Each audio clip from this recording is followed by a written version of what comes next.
Peggle.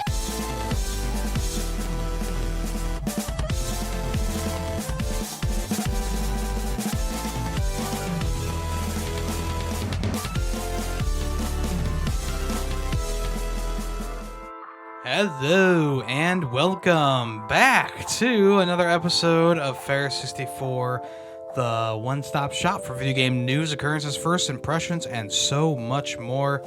I hope everyone had a great New Year. I hope everyone had a great Christmas or holiday, whatever you celebrate. Hope it was good. And now here we are. We're in the new year, which means new games to play, a whole nother year of podcasts to get to. And oh boy, the top 10 video games of 2024, which is coming out next week. So if you want to swing by for that, it will be releasing in the morning, probably around like 10:30-ish on Saturday, next Saturday. And I will be doing my live reaction to the top 10 list. Every year we do a little competition in the Discord for the top 10 lists. And we see who gets the closest to my list. And if you're a listener of the podcast or a follower of my GG account, or maybe even just a person who follows me in general on like Twitch or whatever, you kind of know what to look for, right? There are obviously a lot of games that I rate, I don't know, kind of together, like in the 4s, right? There were a couple of 5 out of 5s this year, a couple of 4s, 4.5s, you know. But I always got to trim down my list to what I like the best in a year. And I've already given out too many hints to count at this point between this last like month or two of podcast episodes.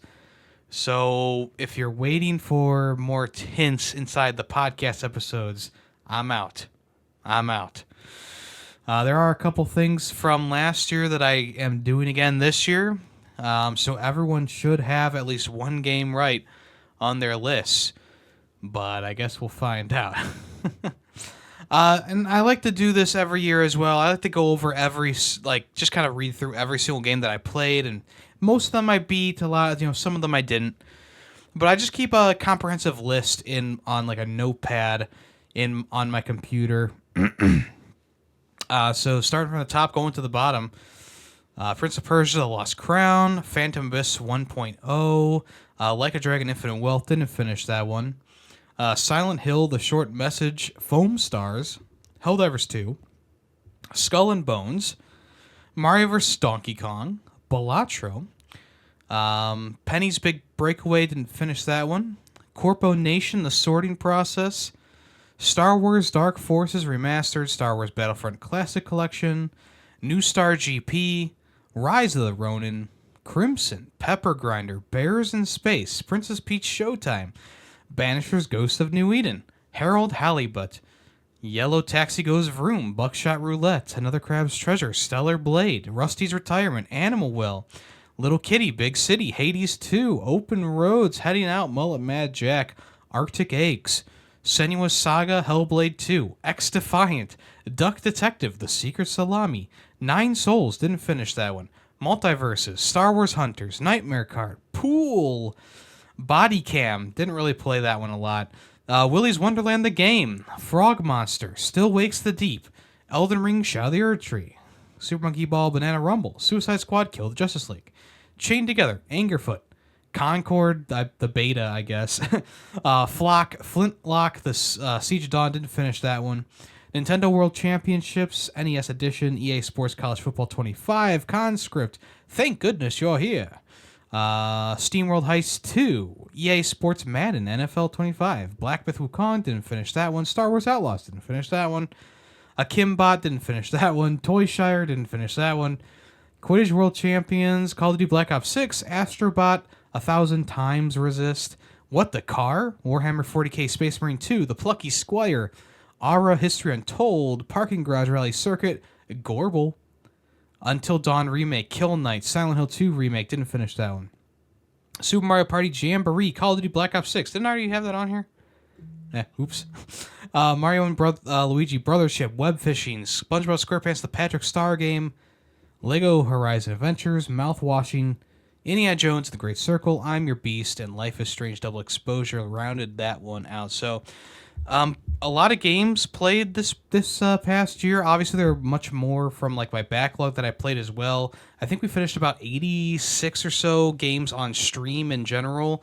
And then the rest of the games that I finished were like offline games or games that I just didn't want to stream in general, but I just wanted to play. So, yeah, my 2024 was a very big very big year for gaming for me. A lot of shorter experiences, though.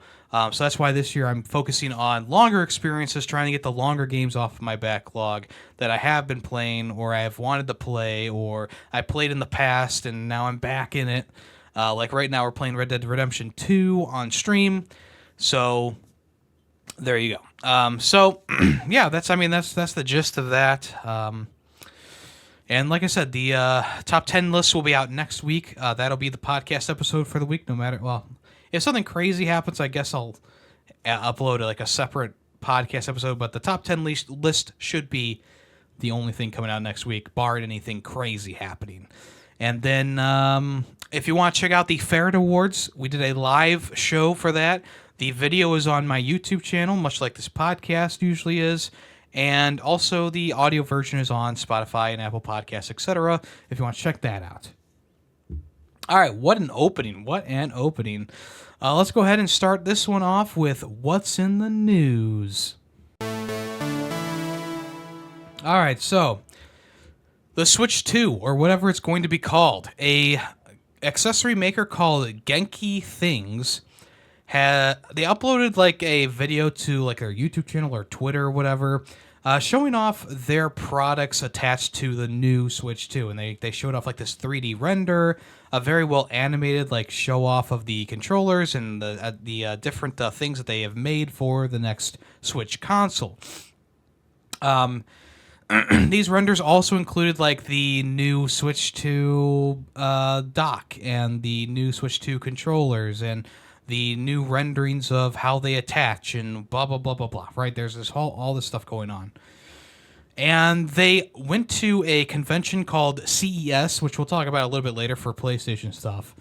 And they had like a 3D printed rendition of the controller of the whole console.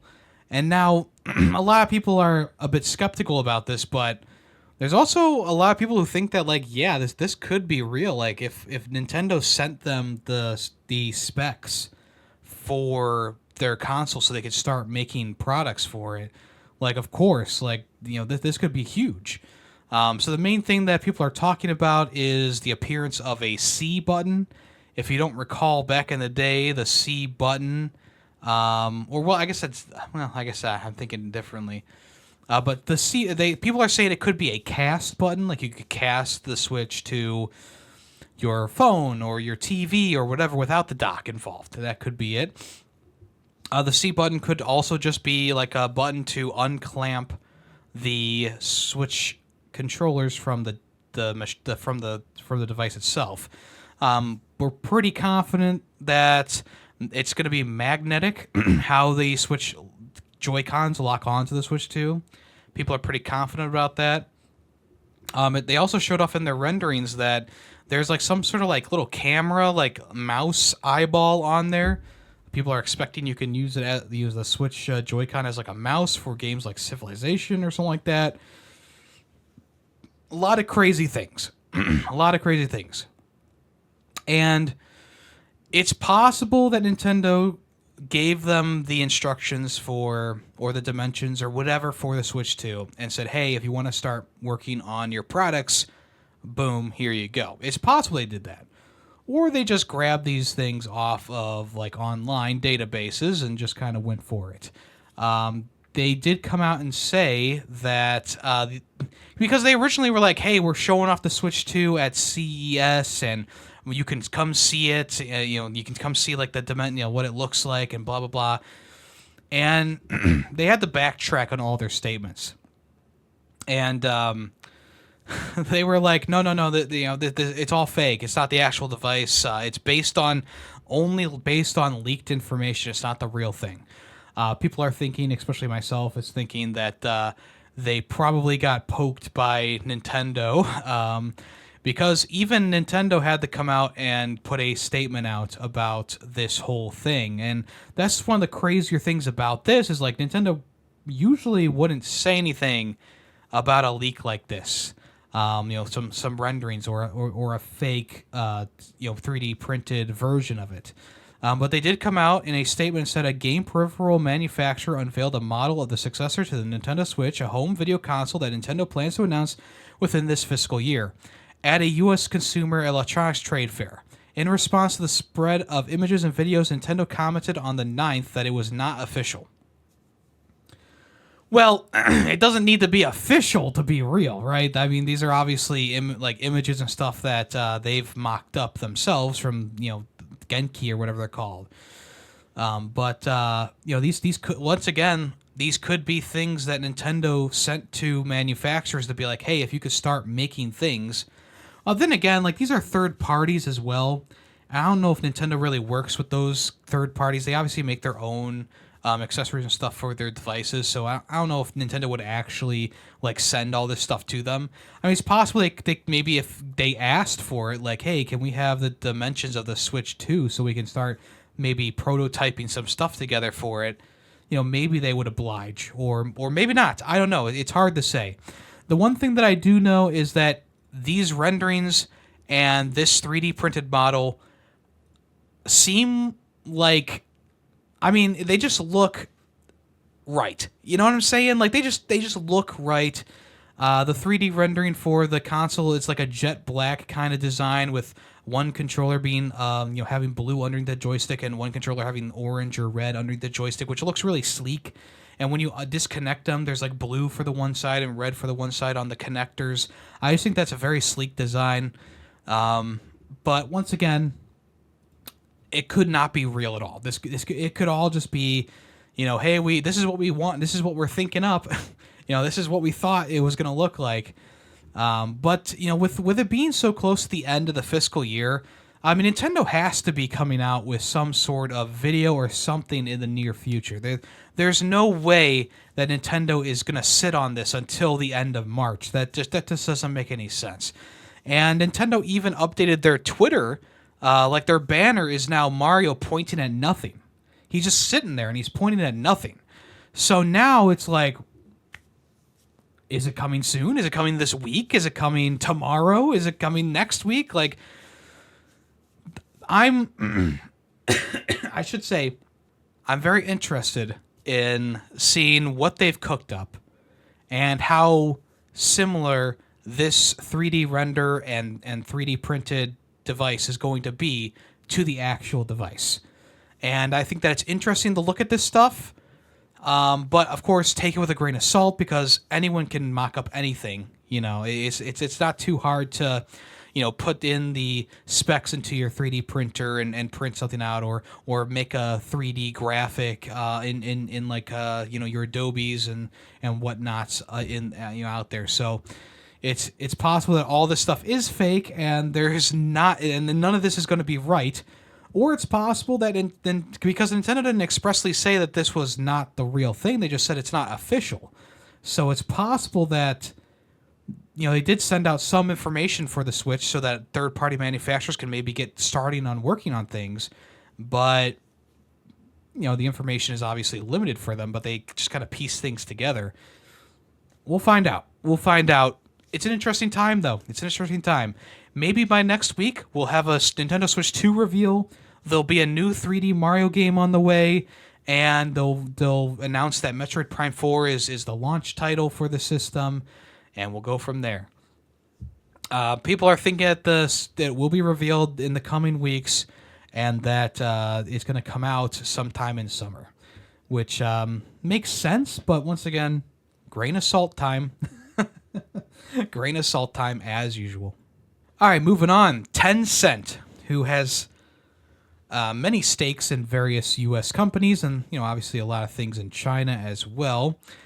They were blacklisted in the U.S. By the Department of Defense, saying that the company has ties to the Chinese military. So that's what they are being accused of and why they're being blacklisted by the U.S. Now, this could mean that Tencent games or Tencent companies will be banned from releasing things in the U.S. after this. I don't think so, but you never know. Obviously, Tencent's going to work with the U.S.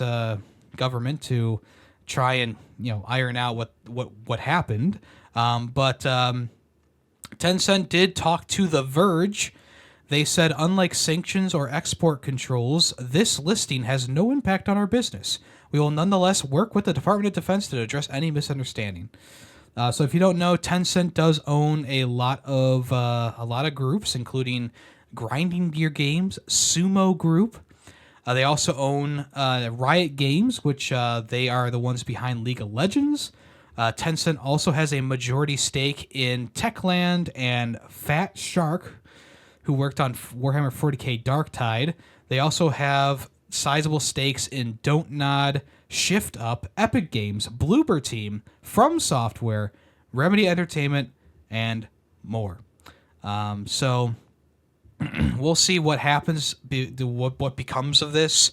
Obviously, like if they do have some sort of ties to the Chinese government or Chinese military, that'd be pretty wild. The games that they've put out and I've played have not really seemed to be too like gung-ho about, like, I played Stellar Blade, and it's not like they were like waving the Chinese flag and talking about how great the Chinese army is. I mean, Command and Conquer is more of Chinese, like it has more Chinese propaganda in it than any game coming out of China right now. Like just look at Black Myth Wukong as well. Very strange. But once again, we'll see what happens with this. It'll probably be nothing, but we'll see if anything comes of it. As of right now, though, they are blacklisted, and I'm sure that they might remain blacklisted for the coming months, but we'll see what happens. All right, Elden Ring Nightreign. The network test signups are available now. This was revealed during the Game Awards last year, and they did say that the open beta test or whatever, closed beta test, whatever you want to call it, network test, it's coming out soon. And now we know exactly when it is going to be coming. Obviously, you need to log on to the Elden Ring website that they have. Let's see what it is. Bandai Namco Entertainment, EU/Elden Ring Nightreign/network test. Obviously, there's links everywhere on their Twitter and stuff like that. You do need to make an account on the website, and then you can register on either the PS5 or the Xbox for the network test. If you want to register, that'll be live until I don't remember what they said. It's live now through. They didn't say how long it was going to be going for, but the signups are available now. The network test itself begins on the 14th of February and will last until the 17th of February. So you got a couple days there to play it. They did the same thing with Elden Ring originally, if I remember correctly. They gave you like that first opening area to explore, and they did like the network test there. So this will probably be a similar thing where you might get forced into an online session. Like you might get forced into like a group of 3, because they did say it was like it's either for 1 player or 3 players, right? So, they'll probably do the same thing where it's like either play as 1 person or they might force you into a group of 3. It's hard to say until we actually get there. But, network tests are network tests. It'll probably be a pretty small chunk of the map, all things considered, but it'll give you a nice idea of what to expect. And then also they can stress test the servers during that time as well. So once again, if you want to join up for that, the signups are available now. There's no close date yet, but I'm sure the signups will be for maybe about a week or so. More unfortunate news out of Ubisoft. Not only is the company still suffering, they laid off a bunch of people. They've been talking about being bought out, etc., etc. Now, in the midst of all this, Assassin's Creed Shadows has been delayed again. This is the 3rd delay now, 4th delay now. It's one of those things where it's, I don't know if they're delaying it. It's hard to say why exactly they are delaying it.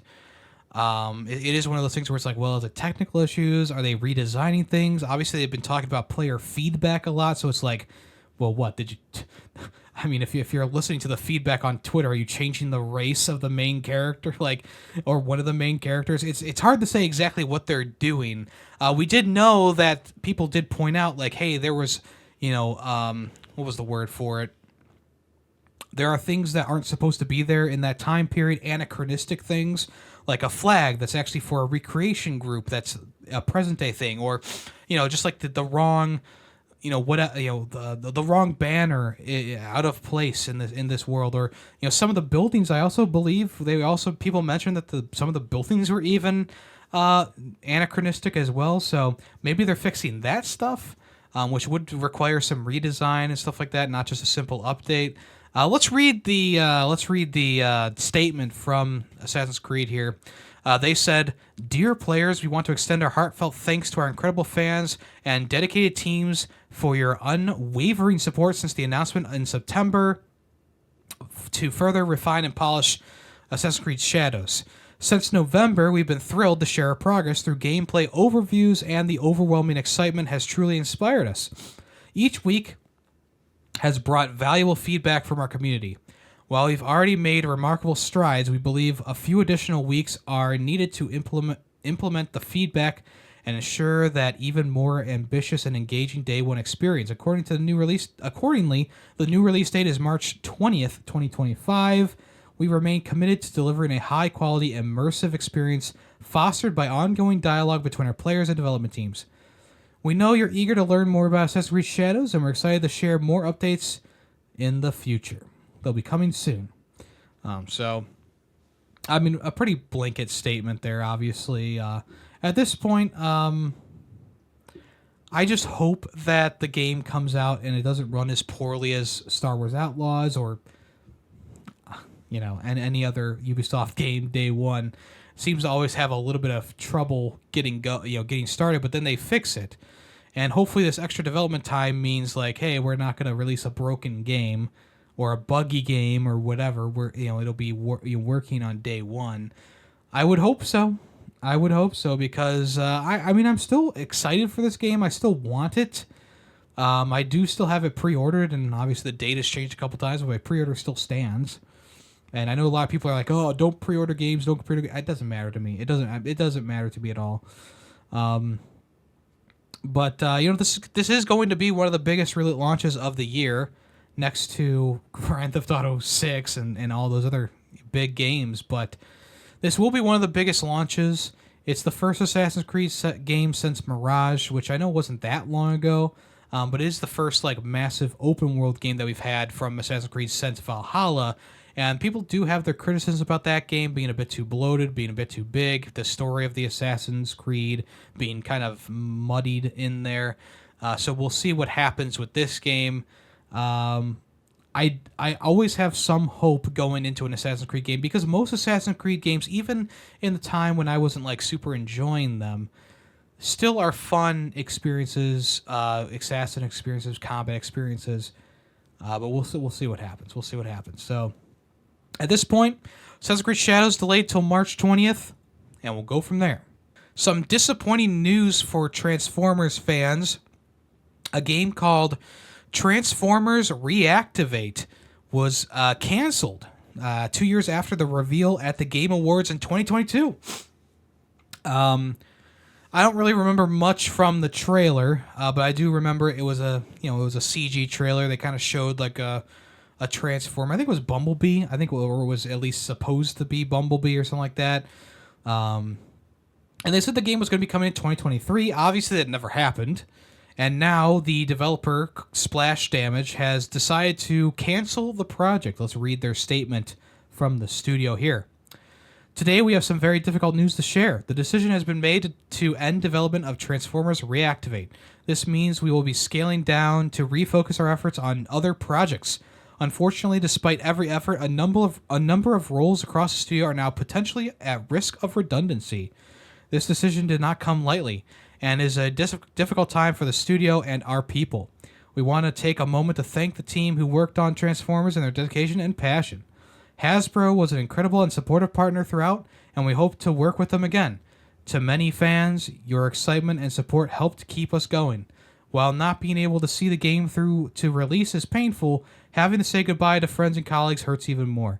We're now focused on doing everything we can to support them through this tough period, just as we are committed to caring for those who will stay with us and build a stronger splash damage for the future. So this is unfortunate because some gameplay was leaked. That's the reason why this is so unfortunate. And the gameplay that was leaked by a user on Twitter named DPZ Luna showed off the game in action. And this maybe they were a play tester, because obviously the gameplay footage isn't exactly them playing the game, but more so testing out things in the game that maybe they were working on. So it's hard to say if if this was a playtester, or if they got the footage off of a playtester's computer, or maybe they even got some footage from a developer that, who was maybe a bit angry about the whole thing happening. But it does look like the person is playing as Bumblebee, and there are, they can transform in and out of Bumblebee's car mode. In car mode, there's two machine guns on the front, and then obviously you drive around. And then in the mech mode, it's like a third-person shooter where you shoot this gun to destroy enemies. They didn't really have any enemies on the field, though, which is why this is a very early, obviously pre-beta, pre-alpha type thing happening. There weren't really that many enemies at all, and the enemies that were there were, brain dead. So obviously they had a lot more time to go, but the gameplay footage itself was actually... it looked like it was going to be pretty cool, like this open-world Transformers adventure with some objectives to do on the map, and you're running, you're driving around, and then you obviously transform. And obviously there was a skill tree, it looks like. There was obviously some frame rate issues with it as well as the video goes on, but it looked like it was a pretty promising thing, and I had totally forgotten about this game, much like most people, because there wasn't really anything else shared about the game since that 2022 game reveal.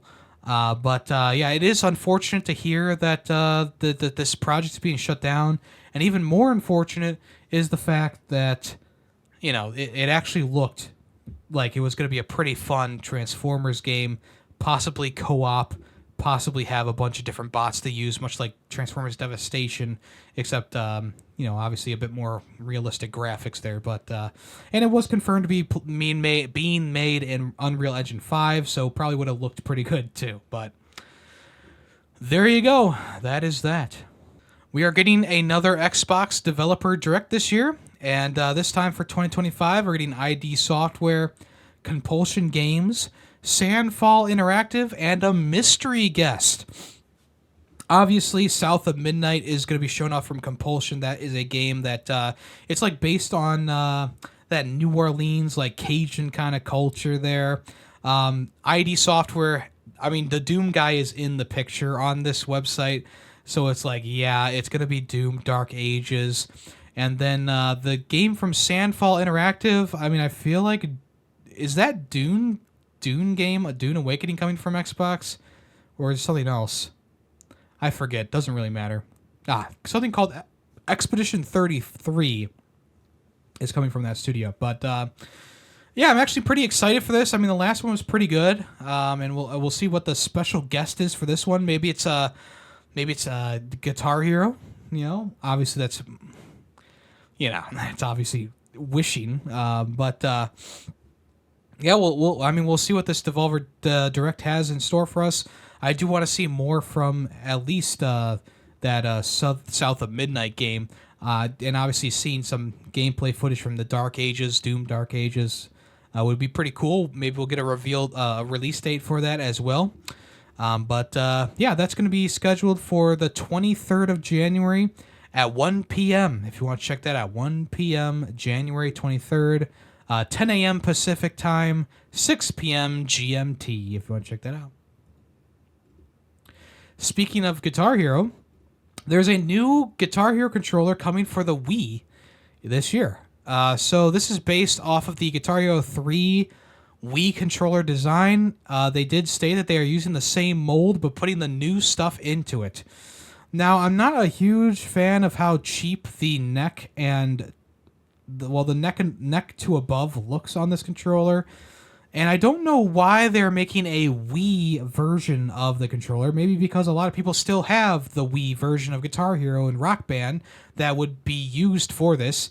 Back in the day, I had two Guitar Hero Wii controllers. And I also had I did have the Rock Band set as well, but that one used like a little dongle to attach your controllers to the Wii. But in a statement from the Hyperkin, who are releasing this gizmo, they said, while it is correct that this is the same shell mold of the previous Hyperkin release from 2009, that is all it is. We used the mold to make a brand new shell fitted with 2024 internal components. This is not old stock, nor is it old guitars that have been sitting in a warehouse.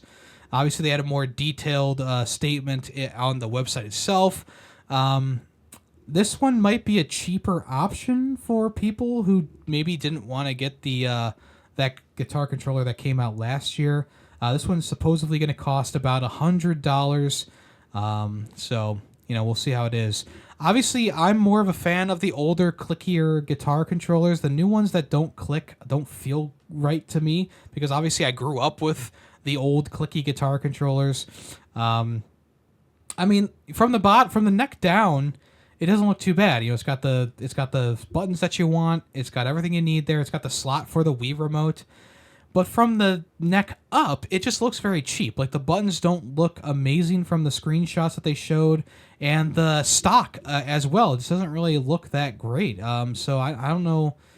It's probably going to be fine for what it is.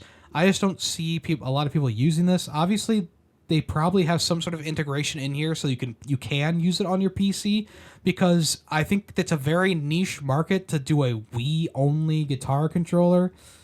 But yeah, plus I'm looking at the website here. I'm pretty sure there were only 3 Guitar Hero games on the Wii and 2 Rock Band games, or 3 Rock Band games, being Rock Band 1, 2, and 3. Actually, I don't think Rock Band 1 came to the Wii. It was Rock Band 2 and Rock Band 3, I'm pretty sure, right? No, I think Rock Band 1 did come, actually. But yeah, that's 6 games that they're putting a guitar controller out for. So there are attachments that you can buy online from like Etsy and stuff like that can make a Wii version of a guitar controller work on your PC. It's got like a little wireless dongle that you can attach to it. So there are ways to turn this into a PC controller. I just think that's going to be super niche if they decide to, just have it for the Wii. There apparently is an Amazon listing it for about $80. It says it's a Wii guitar controller, wireless game controller compatible with Guitar Hero and Rock Band games, excluding Rock Band 1. So you can't even use it for the original Rock Band. Comes with strap. The guitar works for Guitar Hero and Rock Band games on Wii consoles. No additional batteries or cables required. Batteries. No additional batteries or cables required. Hyperstrummer is powered by your Wii remote. So maybe there isn't a PC mode for this. I don't know. I just think that this is a very niche thing. How many people are buying a Wii? Like I'm pretty sure when I go to used video game shops, the Wii version of the guitar from Guitar Hero 3 is always there, and it's always like $50 or something like that. So yeah, it's one of those things where I don't know about this one. Seems like maybe a cash grab. I don't know who's going to want to buy this thing. But if you do have a Wii and you want to buy a new Rock Band controller or Guitar Hero controller that doesn't work with Rock Band 1 apparently for whatever reason, well, there you go. All right, let's move on to what's coming soon. All right, the first Berserker Kazan is getting a demo next week. I'm pretty sure this demo will be available across multiple platforms, including PlayStation, Xbox, and Steam. So this is like the Souls-like hack and slash game. Has a pretty unique art style, kind of like a cel-shaded art style to it. The demo will be releasing on January 16th, 2025. So if you want to check that out, that'll be, next week, right? January's flying by already. This game is going to be available on the 27th of March this year for $60. Ben Starr is voice acting for the main character, so it's going to be a hardcore action RPG based in the Dungeon Fighter Online universe. So that's kind of weird. But yeah, if you want to check out the demo for this, that'll be available soon. Next week on the 16th. I think it'll be a good thing for them to put out, seeing as the last trailer that they showed off at the Game Awards didn't really show what the game actually was, so people actually be able to play it and see how they like it. I am personally interested in this because the game itself looked interesting, and but then again, like it's a pretty big price tag for a game that I'm interested in. So a demo for the game will do it wonders for me. Hopefully, it'll sell the game for me, and I will get a copy of that. Speaking of games I'm interested in, Like a Dragon Pirate Yakuza in Hawaii. They showed off some gameplay at the Like a Dragon event or whatever it's called. It looks really good. It's a pirate game, and you can actually board and attack pirate ships. Wow, who could have, wow, what a crazy idea for a pirate game, being able to board and capture pirate ships and stuff like that. You can also kit out your pirate ship with various cannons and weaponry and stuff like that. Obviously, it's a Like a Dragon game, Yakuza game, and they do get a pretty bizarre. So, like, one of the moves that they showed off was the main character spawning some great white sharks to attack the people that he was fighting, and it's one of those game series that I've always wanted to dive into and play and love and enjoy because it seems like these games are made for me. I like the more goofy shit. I like a good combat system. I love a goofy story, but I can never fully get into these games. The one time I tried to stream, I think it was Yakuza 0. We got a few chapters in, and I just felt like the game wasn't good for streaming, and I never got back to the game. So that's another game that I would like to get back to and play through some more because that was a pretty fun game. And the Like a Dragon series, which is more of a turn-based version of Yakuza, even though they've now decided to change the entire branding into Like a Dragon. Like a Dragon was turn-based, and then Like a Dragon Infinite Wealth came out last year, and I was really enjoying what I was playing. But it's one of those things that it was just too long, and I was not really into the longer experiences last year, so I decided not to finish it. But this game looks right up my alley once again. Pirate ships, crazy, bizarre adventures. We'll see how that is. The big news coming out of the showcase, though, was that they are not putting the New Game Plus mode behind a paywall in this one. One of the big controversies about Infinite Wealth was the fact that the New Game Plus was sold in a DLC pack, and New Game Plus had always been included in every single Yakuza game before that. So now, after that whole controversy, Sega's decided, like, yeah, you'll just, it's gonna be a patch later on, but we are going to add in New Game Plus for free this time around, and you don't have to pay for that. Honestly, these games are long enough. It's like, well, do you really need a New Game Plus mode? But once again, I don't think that's something that should be paid for. Even if the game it does seem like a one and done type game where you play through it once and you probably won't play through it again, right? But hey, having it for free is always preferable to being locked behind a paywall for sure. As for some new announcements this week, the House of the Dead 2 remake was announced. It's coming in spring 2025. There is a YouTube video on Forever Entertainment's... there's a YouTube video on Forever Entertainment's YouTube channel showing off the game. Obviously, it looks much like that House of the Dead remake that came out a couple years ago. Just like upscaled graphics and stuff like that. Obviously, you don't use light guns, but you use your joystick to move the crosshair around on the screen. This is a game that would be perfect for something like a VR version, but they did not announce a VR version, so that's a pretty fat L. But the game is coming to various platforms like the Switch, the PlayStation, Xbox, GOG, and Steam. So the game just has a spring 2025 release date as of right now, and we'll see if they learned anything from that first iteration of the remake series. Personally, I would probably pick this up if they just made a VR version. Just make an Oculus version or a PSVR 2 version. I would 100% pick this up because VR is perfect for games like this where you are on rails and you're shooting things. It just feels right. But, no word about that. But, I think it's still cool that they're remaking this game. Obviously, these are games that are a bit more off the wall. They're not really readily available, especially Even in the past, because they were arcade games in the past too.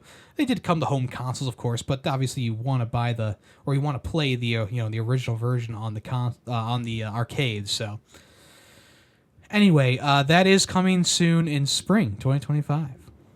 Also, Wallace and Gromit is coming to Power Wash Simulator in a new DLC. So after the most recent movie, Vengeance Most Foul, came out, has decent reviews. I haven't watched it myself, but it does have decent reviews. The cheese-loving inventor and his loyal dog are back in the limelight, and they're going to be covered in muck for players to hose down in Power Wash Simulator. There's not much that's been announced about the DLC, much like the other DLC for Power Wash Simulator. You kind of get the announcement trailer, they show off a little bit of it, and then they go, and then later on they show off more about it. But it looks like you'll be visiting Wallace and Gromit's home. You'll be watching some of their inventions from their previous movies. Maybe we'll see the mechanical pants from the original, I guess it's TV series or episode. Maybe we'll see something from Curse of the Were-Rabbit. Obviously, we're going to see something from Vengeance Most Foul, of course. And also, you'll be going to the dairy-heavy surface of the moon. There's no release date for this just yet, but But people are expecting the cost about $10. So there you go. We'll wait to hear more about that in the future. All right, I talked about CES earlier, and now we're going to talk about it a little bit more because during the CES 2025 press event, Sony came out and showed off some projects that they were working on in the movie and TV series universe. One of the first things they showed off was Ghost of Tsushima Legends. This is a new anime inspired by the game Ghost of Tsushima. And it is going to be helmed by Takanabu Mizuno, who was the person behind Star Wars Visions of the Duel. He's going to direct the series at Kamikaze Doga, with Jen Arabochi writing the story and composition. The anime will be produced in collaboration with Aniplex, with Sony Music serving as the music and soundtrack partner. Additional staff were not announced during the time of the panel, so that'll be pretty cool. We'll wait to hear more about that. It is supposedly coming out sometime in 2027, so we got a little time before that. Helldivers 2 is also getting a movie. They are getting a movie. Obviously, Helldivers 2 was a big success earlier, I guess last year in 2024, and it's based off of things like Starship Troopers. So now we're going full circle, where we're getting something that was inspired by a movie. Now it's a video game, and now that video game is being made into a movie. There you go. Few details were announced about it, but the production is being helmed by Asad Quizabas, who was on the stage to announce that the movie was coming. And then finally, Sony is also bringing Horizon Zero Dawn to the big screen in a movie adaptation. This is being helmed by Columbia Pictures and PlayStation Productions. This is going to be based off of the original game, so we'll probably see some similar story beats there. Slimmed down, of course, into a more bite-sized package for the 2-hour runtime or however long of a movie that's going to be. Not much else is known about this, but I'm sure we'll hear more about that in the future. And this is another one planned that they don't really have a release date, but it's probably going to be a couple years before we see much about that. So there you go. If you are interested in that, you can follow that stuff on the various social media accounts. Nintendo and LEGO are collaborating on a new LEGO Game Boy set. They did not show anything off at all, except for a couple of LEGO pieces and that it was coming in October 2025. But LEGO plus Game Boy. We are getting a LEGO Game Boy. Now, I did not own the original Game Boy. I did have a Game Boy Color, so obviously this one does not speak to me personally. But I know that there's a lot of people out there who had a Game Boy, who played on a Game Boy, and would probably love to have this set. Hopefully, it's not going to be too expensive because the Game Boy is obviously a smaller package. Unlike the NES that they put out there and the Atari 2600 sets, which were very detailed and cost a lot more money. Hopefully this is going to be a more compact thing. Maybe I'm hopefully like $80 or something like that. We'll have to wait and see. Obviously they'll announce more about that in the future. As of right now, we just know that's coming later this year. Nintendo Music has also added another soundtrack to the app. This one is Donkey Kong Country 3 Dixie Kong's Double Trouble. This has a very good soundtrack. 40 tracks in total added. A total runtime of 1 hour and 14 minutes. Obviously, it has everything that you want from the soundtrack, including Crazy Calypso, Hangin' at Funky's, Wrinkly 64, Submap Shuffle, Cranky Showdown, Bonus Time, Jangle Bells, Frosty Frolics Treetop Tumble, Pokey Pipes, Jungle Jitters, Chase, Mama Bird, Game Over, and many, many more. This obviously they added the other soundtracks for the other Donkey Kong Country games, so this is a great way to kind of wrap up the whole trilogy there. And it doesn't seem like we're getting any more Donkey Kong games on the NSO service right now, because it's been a couple weeks since we had a release for that. But I guess we'll see what else happens in the future. But as of right now, we got another groovin' soundtrack for Nintendo Music. Very cool. All right, let's move on to what have I been playing this past week. I've been playing a game called Beyond Citadel. This just came out on Steam this past week. It was one of the first games that I picked up in January of this year.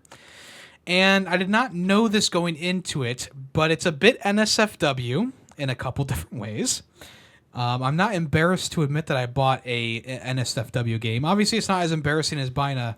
Well, it's not even like embarrassing, but it's one of those things where it's like, well, if I buy a game, I always talk about it here or on other podcasts. But it's NSFW, but it's not like a porn game, right? There's plenty of porn games that get put on Steam every single day, and if you don't turn on the filter to filter those things out, that's all you're going to get in your like what's trending now or what's new section on Steam. But Beyond Citadel was trending in that section, and I decided to check it out. It's a first-person like boomer shooter type game with a very complex reload system. But it also has some kind of...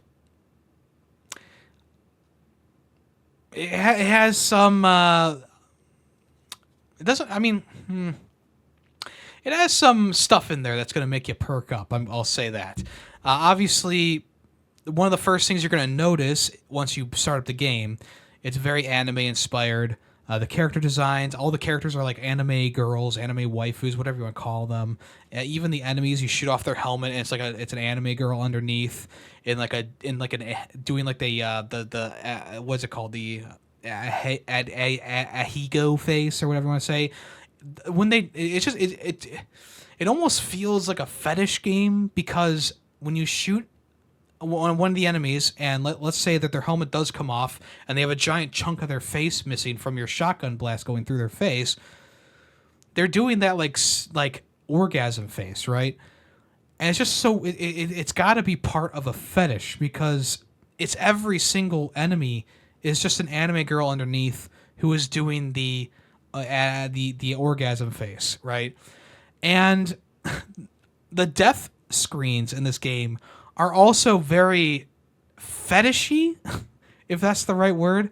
I know I don't normally talk about this kind of thing on this podcast, but the problem is that this game is actually pretty good if you just look past some of the more NSFW stuff on it. Now, if you like the NSFW stuff, the not safe for work stuff, then, it doesn't really matter to you. But if you're looking for a game that is a pretty decent boomer shooter, it's got some crazy level design in there at times. It's more based on like an older like Doom or Quake or something like that, but it's very playable. The gun mechanics are very solid. If you're looking for something like that, a boomer shooter that's new, it's fresh, that does some new things, this might be a game that you want to check out. And the NSFW stuff might just be a cherry on top for you. Now, there is a little bit of nudity in this game in the gallery, in the art gallery. So if you do have like if you do have like a younger child or sibling or something, probably don't want to play this game around them, because there is some sexy stuff in there. Especially like there's like this one of the first ones you get is like the main character and another character like bare ass, like rubbing up against each other and like having their tongues out. So it's just one of those things where it's like, yeah, it's a little porny, it's a little porn coded, but you can obviously get a great experience just from the gameplay itself, and the NSFW stuff is just kind of on top. Another thing that's very prominent is this game is that you can look down at any time and you can see the character's breasts right there in front of you. If you crouch, you can see their crotch and their thighs. Obviously this is a very horny game too. It was designed to give you more than one way of satisfaction, I'll say. But that's the funny thing is, like, I've been playing the game. I'm about 3 chapters in now, and it's decent. Like, it's actually a pretty fun time. Like, the boomer shooter mechanics work really well. There's a very good variety of weapons, and there's just all this stuff going on that's like, wow, this is actually a really competent, like, really well made game. And then you like find a gallery picture, and it's one of those anime girls who looks a little bit too young, in my opinion, just kind of like there, and it's like, I just like.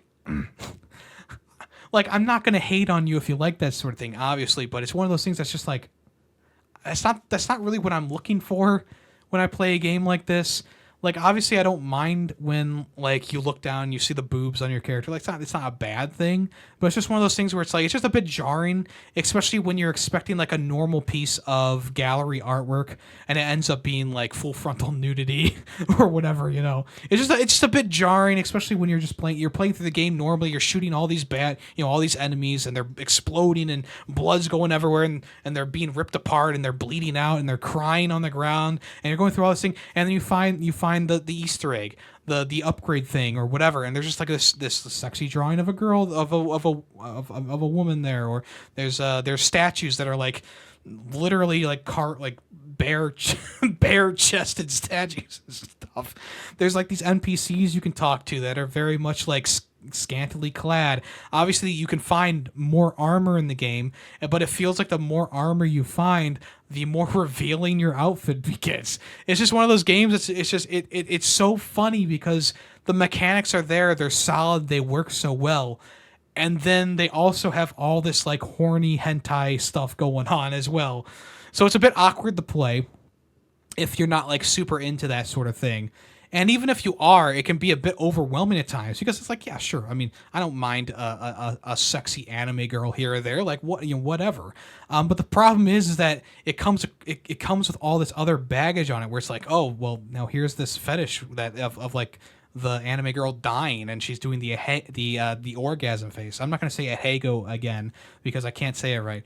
But it's got those layers. It's like, well, I'm a bit uncomfortable with that. But, you know, when I look down and see the boobs, it's like, I'm comfortable with that. But then it's like, okay, but now you go into the gallery and there's like these pictures of various women with their clothes off and stuff like that, or there's these drawings that are very suggestive. And it's like, half of this I'm okay with, but the other half is like kind of weird, kind of like very young looking anime girl. So it's like, it's just, there's two sides of this coin the entire time playing it.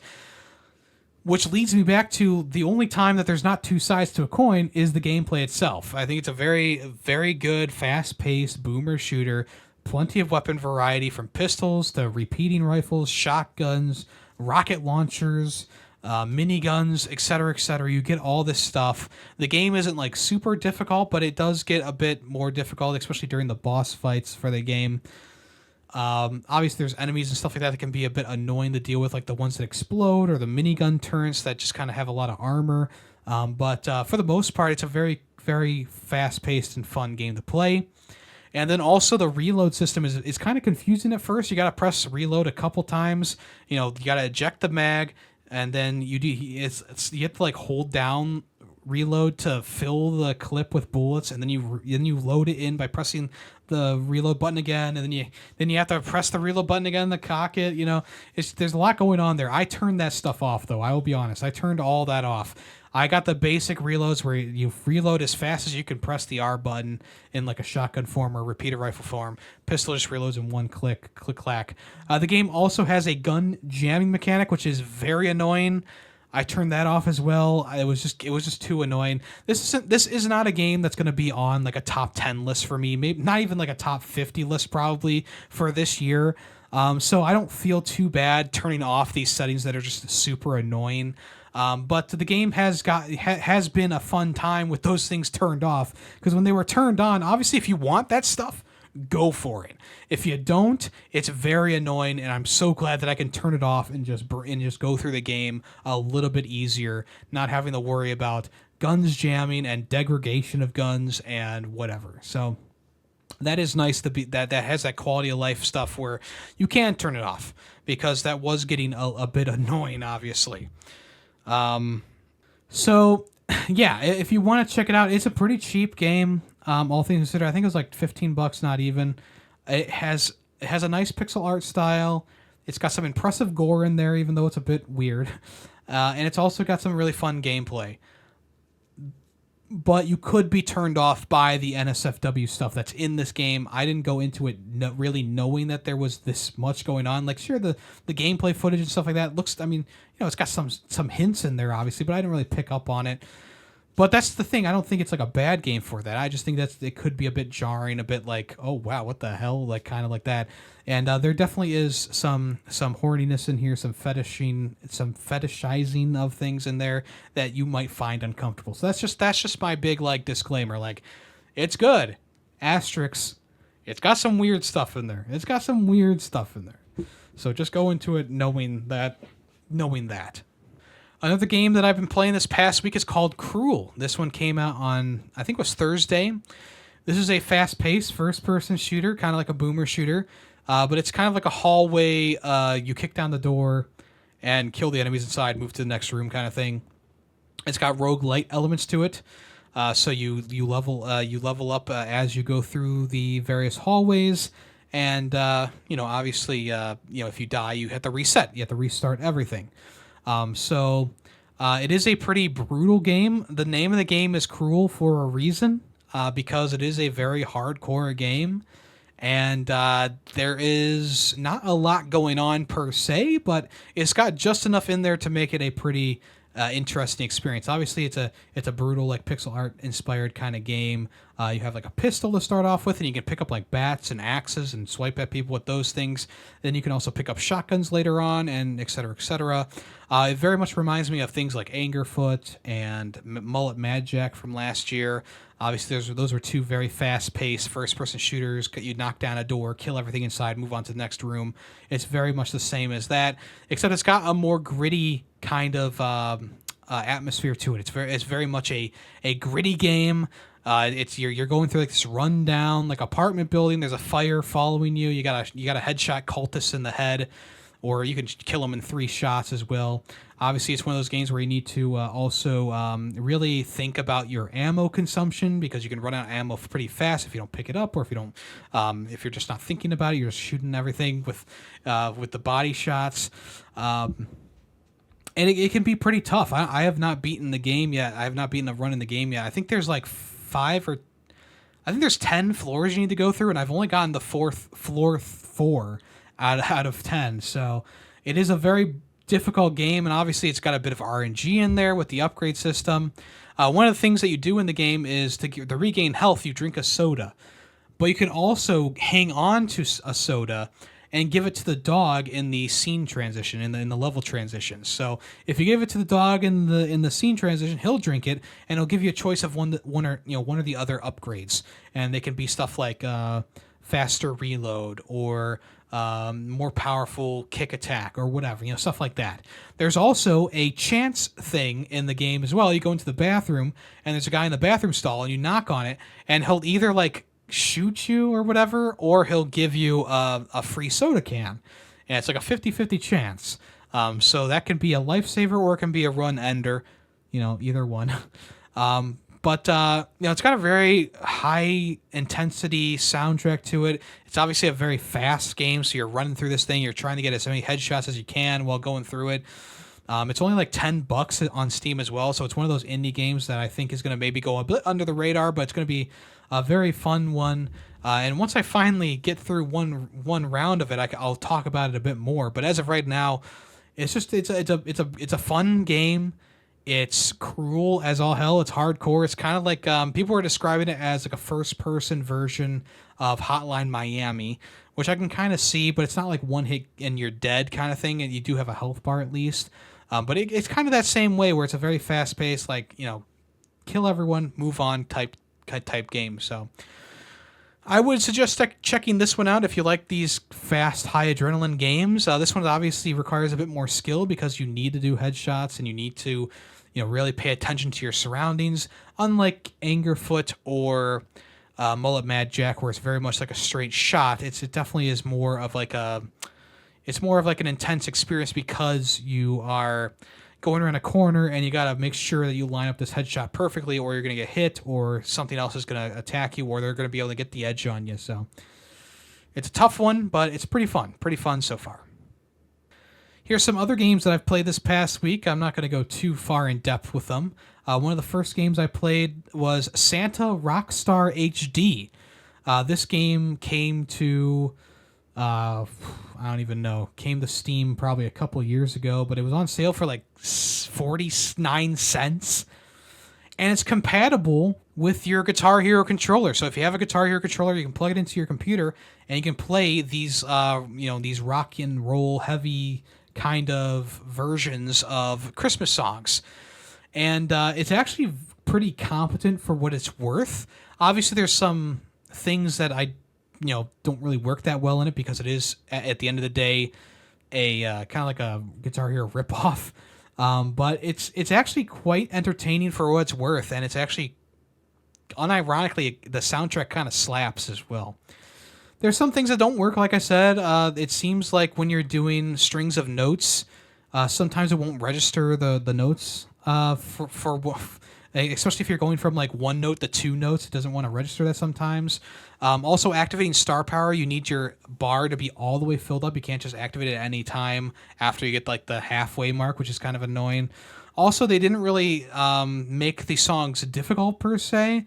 They're very basic how the charting is. So even if the guitar is doing like a melodic hammer on kind of thing in the background, you'll just be doing regular notes, which is just kind of weird. And there's no extreme difficulty mode. It's like easy, medium, and hard.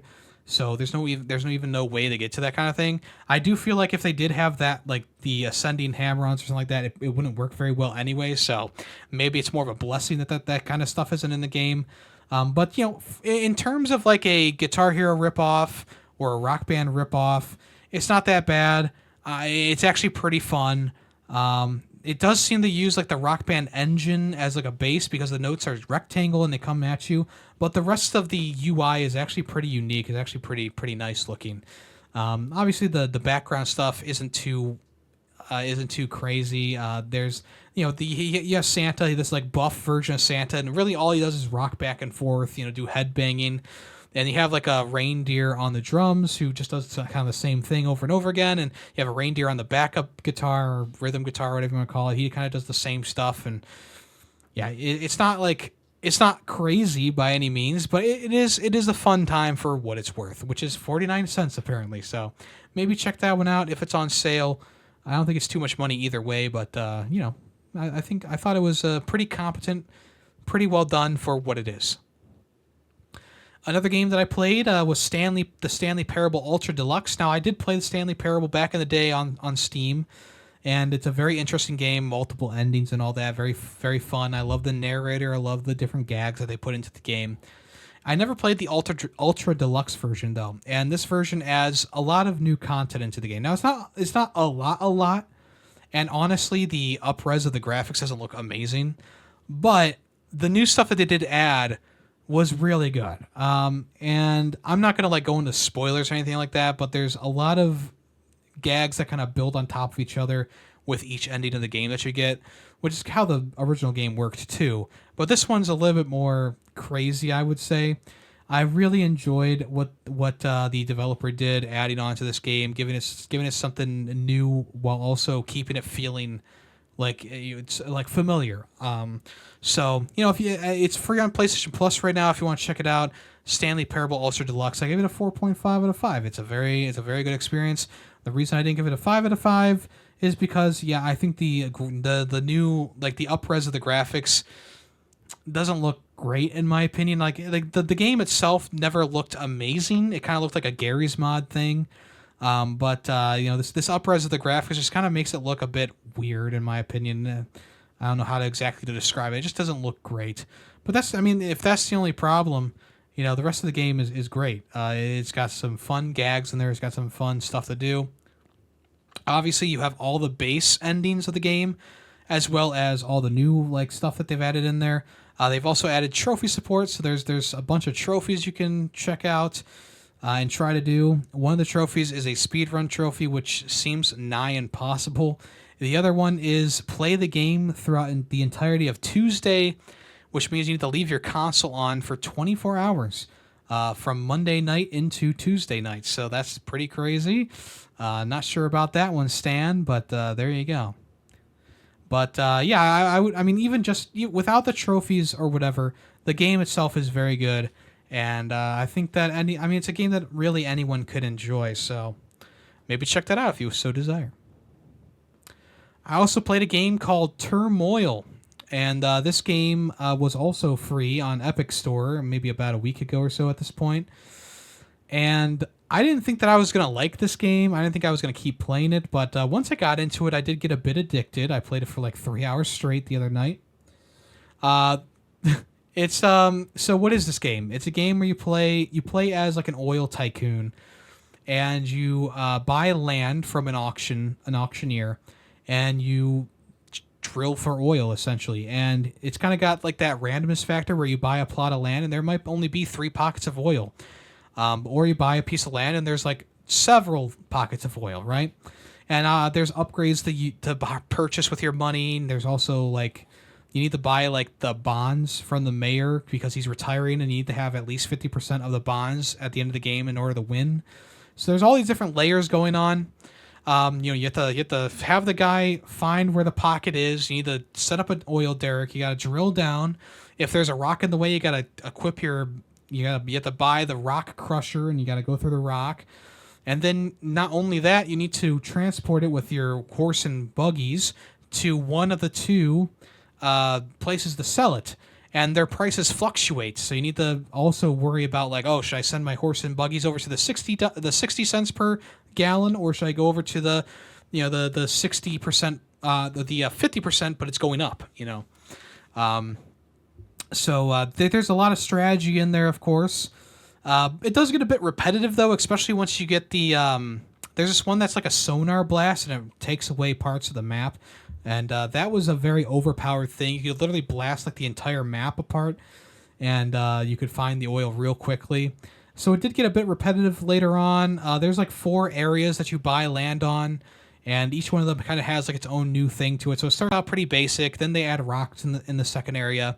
Then they add gas in the next area, which actually, if you connect the gas pipe to the business, it raises their prices for a little while. And then the third area was kind of a combination of everything, where it's got gas, it's got oil, but it's also got it's got rocks and diamonds and whatever. So there was a lot going on, but it did stagnate halfway through the game. It's a bit of a shorter playthrough, sure, but I was hoping that it would kind of keep building on top of itself, but it didn't really do that. It was an interesting concept, though. I did enjoy my time with it. I gave it a 3.5. I think it's worth playing, especially if you can pick it up for free, obviously. And then on stream, we've been playing Red Dead Redemption 2, obviously, so it's going to be a while before I talk about that. But we did play Star Fox, the original Star Fox, and that was an interesting experience. It's obviously the original Star Fox, so it's got a horrible frame rate. It's got some pretty bad boss designs in there. But it is still a fun game at its core. Obviously, this was a tech demo for, hey, look at what the SNES can do. Isn't this crazy? It can render 3D graphics, and it can blah, blah, blah, blah, blah. Yes, very crazy. I appreciate it for what it does. But goddamn, is that frame rate just so bad at times. So bad that you can't even play the game. Thank goodness for the NSO rewind, because it would have been quite a longer playthrough if I could not rewind in the game. It does have 3 paths to choose from: an easy, medium, and hard path. Obviously, I appreciated the hard path the most because it had the most variety in it. It had the best bosses and stuff like that. Yeah, for a little tech demo game, it's fine. Is it worth playing? Sure. If you want to go, take a trip back in time, check it out. I think that in general, it's a decent game at least. And it is very much playable on the NSO service. If you play it on an original SNES, you might not have a great experience with it just because it runs pretty poorly. But on the NSO service, rewind time, save states, etc. It all works to your benefit and helps you get through those things. So, I would check it out if I were you. Just check it out. It's a quick playthrough, even if you only do the first, like the easy run.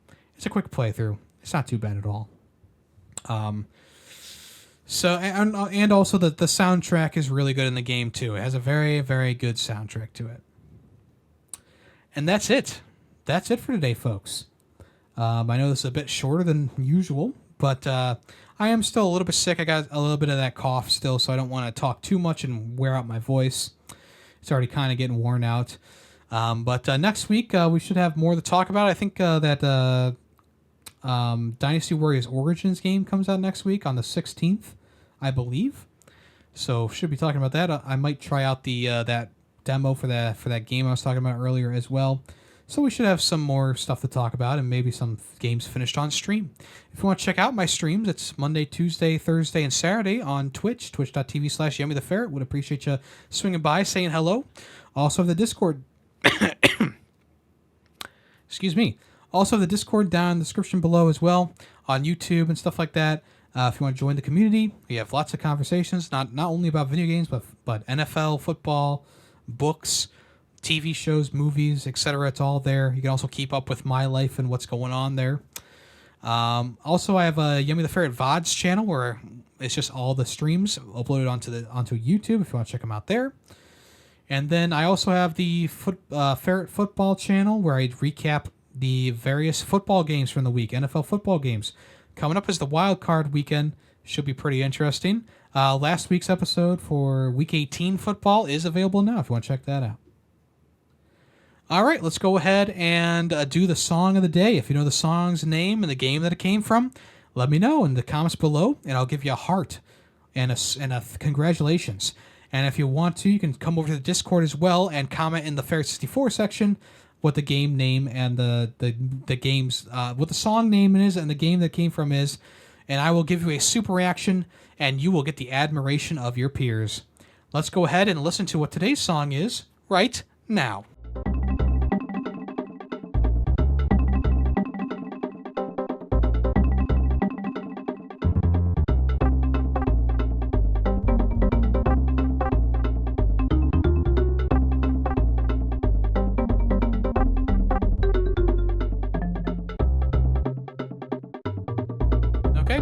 If you know the song name, game that came from, let me know in the places that I told you. All right, folks. Well, I am Yemmy the Ferret. I do appreciate you listening and or watching on YouTube. Very much appreciate that. Here's to 2025 and a new slate of games to play, a new year of gaming, and let's hope that it goes a bit better than 2024. Am I right?